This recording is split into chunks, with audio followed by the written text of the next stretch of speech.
I was born in the southern part of Iran, a city called Abadan. Born in a Muslim family, Shiite Muslim family.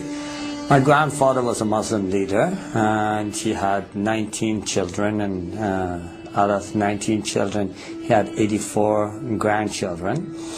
And obviously, he had to choose one to carry the spiritual pattern of the life and the teachings for the next generation.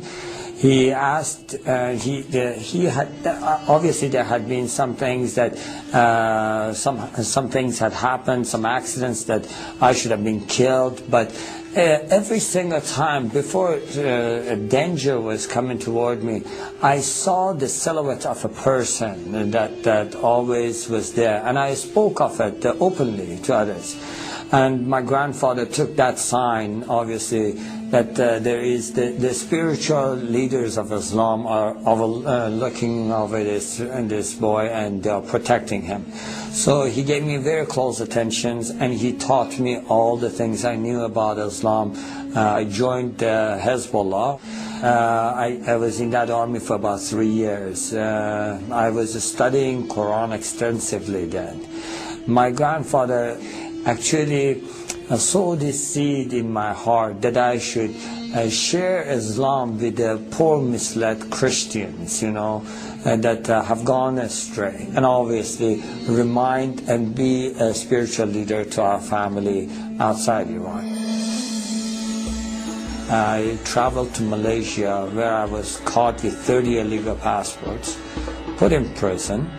And so I started teaching Islam in the jail, and telling everybody what they must do, what are their duties toward Allah. And so I did this routine every day.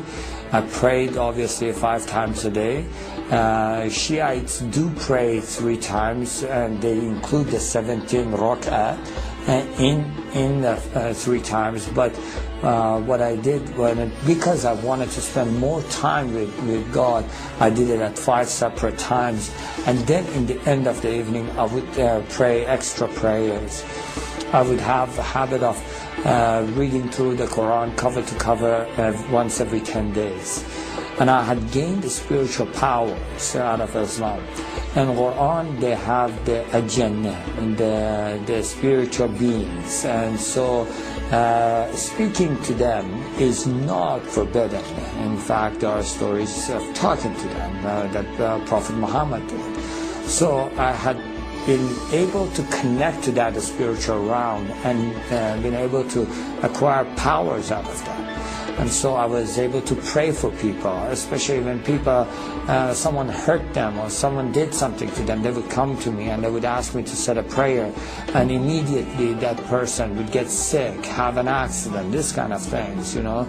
I was able to close my eyes, tell you what a person is doing in another room. And so this had made me more power hungry, and I wanted to gain more power. So I would spend and meditate more in the Quran. And so as I was doing that one night, I just was meditating in the verses, and there are words in the Quran that are repeated continually, repeatedly, but they have no meanings. They are the secrets of Quran. And so when I was meditating on this, a spirit entered the room, and it was much more powerful than I could handle, or I could overcome. And so I was filled with fear. And so I tried using all the tools Islam had given me. In the name of Allah, I command you to leave, you know. Satan, I rebuke you, kind of things. And I used all those, and nothing was helping. At that moment, I was totally desperate, and I felt like it is choking me, choking the life out of me, and I felt like I'm dying in that cell. And I just cried out to the heavens, and I said, God, in Farsi, Khuda, help me. And immediately I heard a voice, just as clear as you hear my voice today, saying, bring the name of Jesus. And at that moment, I really seriously did not give it 1 second of thought. I just was, I feel like going back, I was drowning. And a man that is drowning, you throw a rope, they would never question you about the color of the rope. And just grab on. And so I did. I said, Jesus, if you are true, show me yourself. And to this day, I have no idea. Obviously, going back, I'm thinking, why did you word it that way? Why didn't you just say, Jesus, help me? I don't know why, but that's the way it came out. And before I was finished with the sentence, everything was back to normal. Now, that was not my conversion. That was the beginning of my confusion. Why would Jesus help a Muslim? Now, I had done everything in my power to be a good Muslim. I had already tried to go and commit myself to, in the way of Allah and be a martyr for Him, walking on the mines. And so the government of Iran used to issue the people that are fadai, or the ones that are willing to give themselves, to sacrifice themselves, a special Quran that had the stamp of the government. I had participated in the executions by hanging. I had done everything that I thought I must do against the infidels, and anything and everything I must do to share Allah with others. So I knew that something is wrong, and that was not because I doubted Allah or doubted Islam or anything. I fully believed, and I didn't know what that is, and it just confused me. And so I tried to just forget about it, But that question, why would Jesus help a Muslim? Why would Jesus help a Muslim? That would just keep coming at me. I believe in Muhammad, the last prophet, I would think, in the perfect religion. Why would Jesus come to help me? And so that 2 weeks period, I just got really confused, and I said, okay, I'm going to pray and fast and ask God Himself to show me the path. Obviously, I thought at that moment, and there are verses and things taught in the Quran that says the ways of Allah are many, and no matter what part of the mountain you climb, you always come to the same mountain top. And I thought, maybe that is what God is, and then, no, maybe it is different for God. Maybe God has a specific way for me, and He wants me to follow that specific way. So I thought, I will never find out unless I ask this question. So I did. I prayed and fasted, and from the bottom of my heart, with all my strength, I asked, God, what is it that you want me to do? What way is it that you want me to follow?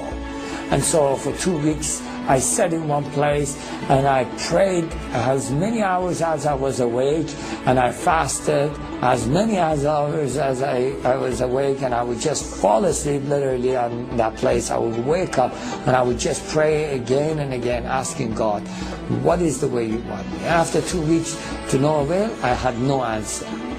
And I really got frustrated. I just thought, forget it, what is this? I have no chance of finding out what He wants.